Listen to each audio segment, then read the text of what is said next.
What if I told you that lying isn't just something you do when you're trying to avoid getting caught? What if I told you that lying is an inescapable part of who you are? Picture this.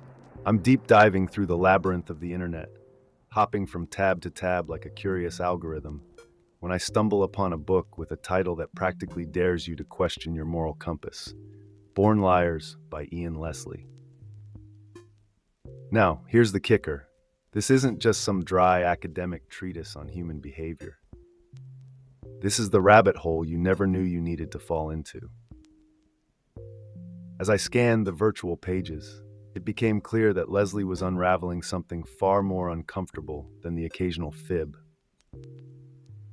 This book is a mirror, and it's showing us that lying is not only unavoidable, but perhaps the most human thing you do. Welcome to the world where deceit isn't just tolerated, it's celebrated as a survival tool. Let's rip off the Band-Aid. Lying is an essential part of who you are. Even if you're that person who prides themselves on brutal honesty, you've lied today. Maybe it was something trivial, like a white lie to avoid awkwardness, or maybe it was something deeper, a lie you told yourself to dodge a truth you're not ready to face. Leslie doesn't just suggest this, he presents it as an irrefutable fact. Lying, he argues, is woven into the very fabric of your brain. You are a social creature, and society demands a constant dance of appearances, where every move is scrutinized, every word potentially judged. This is the pressure cooker where your ancestors evolved, where bigger brains weren't just an advantage, they were a necessity. Back in the day, when survival meant outsmarting the guy next to you, lying became a handy tool. You needed to keep track of alliances, navigate social hierarchies, and sometimes when push came to shove, deceit was your ticket to another day of life. Leslie ties this back to the social intelligence hypothesis, putting a bow on the idea that your intellect is a direct result of the need to outwit, outplay, and yes, outright lie.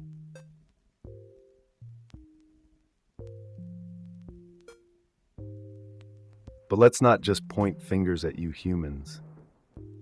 Let's talk chimps, those hairy, less verbal versions of yourselves. Ever seen a chimp lie? Researchers Richard Byrne and Andrew Whiten did, back in the 80s. They watched young chimps digging for food, only to stop and pretend nothing was happening when an older chimp approached. The moment the elder turned his back, the little con artists were back at it. This wasn't just cute, it was genius. Leslie uses this example to make a bold claim. The ability to deceive is a hallmark of intelligence. It's not just a human thing. It's a survival tactic that stretches back to your primate roots. This isn't just a quirk of nature, it's evolution in action. It's your brain, bigger and better, learning to use lies as a tool for survival, for getting ahead, for getting what you want. So if you think you're above lying, think again. It's not just that you lie. Your very ability to do so is a testament to the evolutionary success of your species.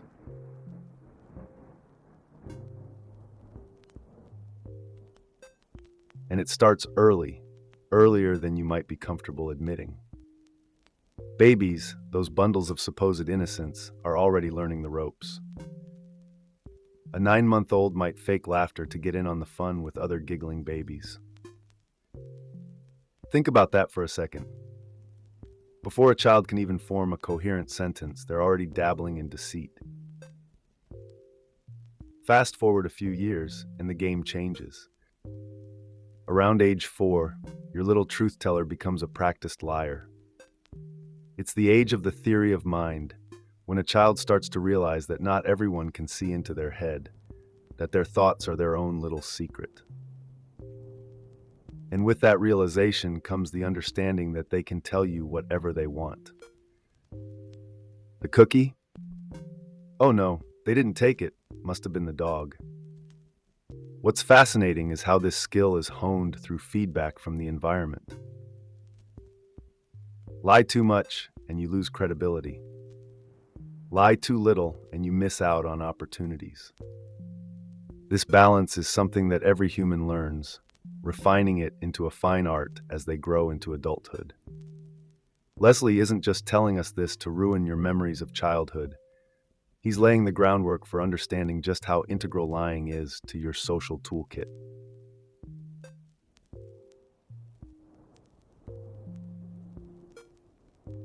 So you think you're good at spotting lies? Spoiler alert, you're probably not. Leslie dives into the psychology of lie detection and comes out with a disheartening conclusion. Most people are terrible at it. Sure, you might catch the occasional nervous twitch or a slip of the tongue, but the best liars? They've got you wrapped around their little finger, smooth and convincing. There's no foolproof way to spot a liar, and that's because lying isn't just about the words you say. It's about the entire performance. A subtle shift in facial expression, the right amount of eye contact, the tone of voice, all of these can be manipulated to sell the lie. And here's the kicker. The advantage is on the liar's side. Only the liar knows the truth, while the person on the receiving end is left to guess. Think you can rely on machines to catch a fib? Think again. Polygraphs? They're just a technological nod to the anxiety of being caught, and they're far from infallible. The irony is thick. Your confidence in detecting lies is probably just another lie you're telling yourself.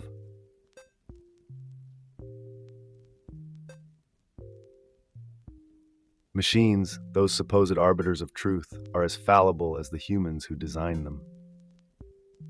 Let's talk polygraphs, the notorious lie detector. It's been around since the 1920s, and despite its widespread use, it's riddled with flaws. It measures physiological responses like blood pressure and respiratory rate, working on the assumption that your body betrays you when you lie. But here's the rub. Polygraphs are notorious for false positives. Nervous because you're innocent but scared? The machine doesn't care. It'll flag you as a liar anyway. And here's where things get even messier. Imagine a scenario where someone actually starts believing their own lie. Ever heard of false memories? It's not just science fiction. It's a psychological phenomenon where people can be made to remember things that never happened, especially under pressure. This isn't just hypothetical. It's led to real-life tragedies, like the wrongful conviction of the Norfolk Four in 1999, where false confessions led to innocent men being imprisoned. So much for the infallibility of machines.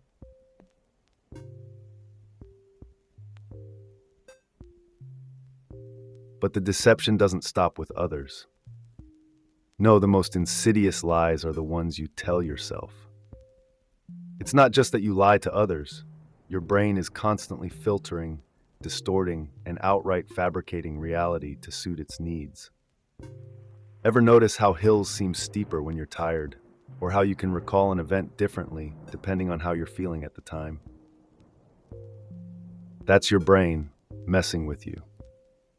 Leslie dives deep into cognitive dissonance, the psychological mechanism where you convince yourself that what you believe is true, even when faced with contradicting evidence. It's like living in your own personal echo chamber, where uncomfortable truths are drowned out by the soothing hum of self-delusion. This isn't just about protecting your ego, it's about survival. Sometimes believing the lie is easier, less painful than confronting the harsh reality. And it's not just about self-protection. This kind of self-deception can be the fuel behind innovation, the kindling for those who dare to dream big despite the odds. The downside? When self-deception spirals out of control, it can lead to catastrophic decisions, like the kind that start wars or destroy lives.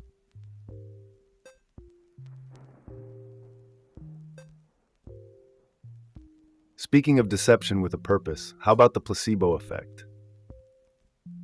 This is where lies truly shine, not as destructive forces, but as healers. Picture this. It's 1944, you're a soldier on the front lines, injured, in excruciating pain, and your medic is out of morphine. What do? They inject you with saline and tell you it's a powerful painkiller.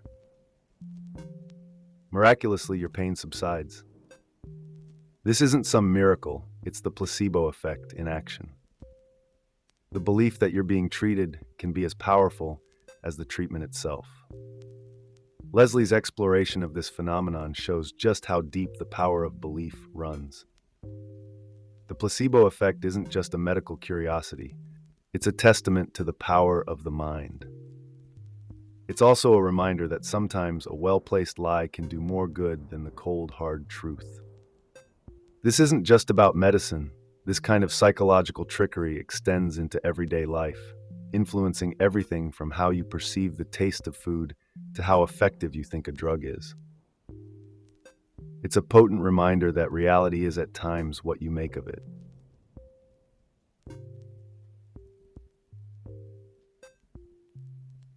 And if you think the placebo effect is limited to medicine, think again. Enter the world of marketing, where lies are not just common, they're the bread and butter of the industry. Leslie brings up the example of diamond shreddies, a marketing ploy so simple yet so brilliant it's almost criminal. All they did was take the classic square-shaped cereal, rotate it 45 degrees, and voila, a brand new product. Consumers ate it up, literally and figuratively, with many claiming that the new diamond shreddies tasted better than the old ones. Nothing had changed, except for the perspective. But that was enough to convince people they were getting something new and improved. This isn't just a clever ad campaign, it's a perfect example of how easily you can be manipulated by a well-crafted lie. It's not just about the product, it's about the story you're sold, and more importantly, the story you tell yourself after buying into it.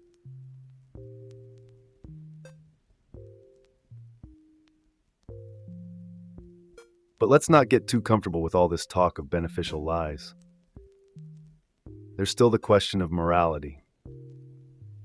Is lying ever really justified?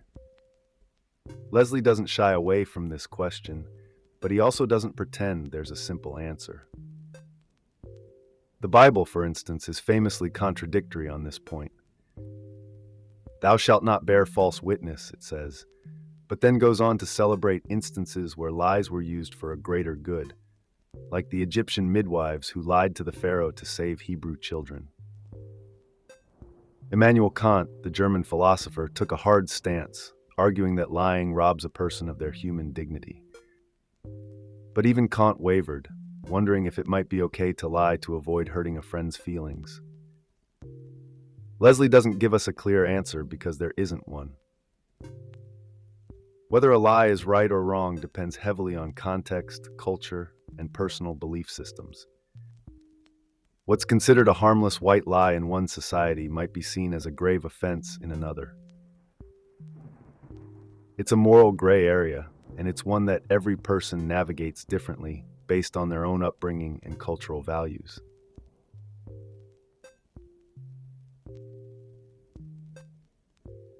And speaking of culture, the morality of lying isn't just a personal issue, it's a cultural one. Leslie dives into research by Chinese-Canadian professor Kang Lee, who explored how different cultures perceive lying. He presented Canadian and Chinese children with a series of scenarios, each involving a child who performed a good deed and then lied about it. The results were striking. Canadian children, raised in a culture that values personal achievement, saw the lie as wrong. But the Chinese children, coming from a culture that values humility, saw the lie as a positive thing. It was a sign of modesty. This isn't just about cultural quirks. It's a profound reminder that the way you judge lies is deeply influenced by the society you're raised in. What one culture deems acceptable, another might find abhorrent. It's a powerful lesson in the subjectivity of morality and the complexities of human behavior.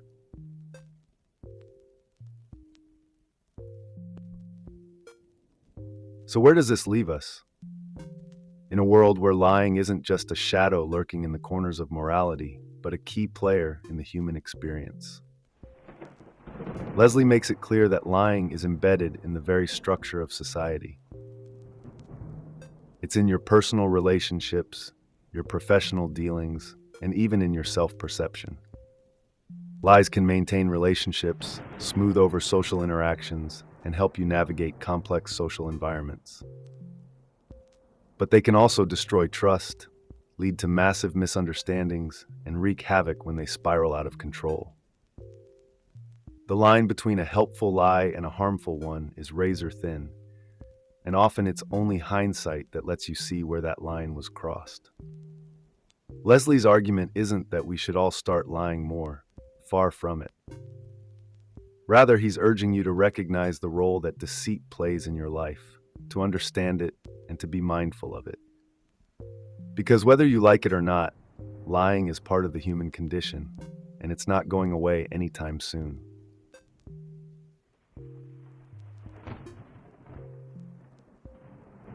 In the end, what Born Liars offers is a challenge to rethink your relationship with the truth. It's not just about catching others in a lie or avoiding telling lies yourself. It's about being aware of the lies you live with every day, those you tell others, those you tell yourself, and those you've accepted without question. Leslie doesn't excuse deceit, but he does illuminate its complexity, making it clear that lying isn't just a moral failing, it's a survival tool, a social lubricant, and sometimes even a form of kindness. So the next time you catch yourself in a lie or suspect someone else of lying, don't just judge. Ask yourself why. Why is the lie there? What purpose does it serve? And most importantly, what does it say about the human experience? Because if there's one thing Leslie makes abundantly clear, it's this. Lying is as human as breathing, and understanding it might just be the key to understanding yourself.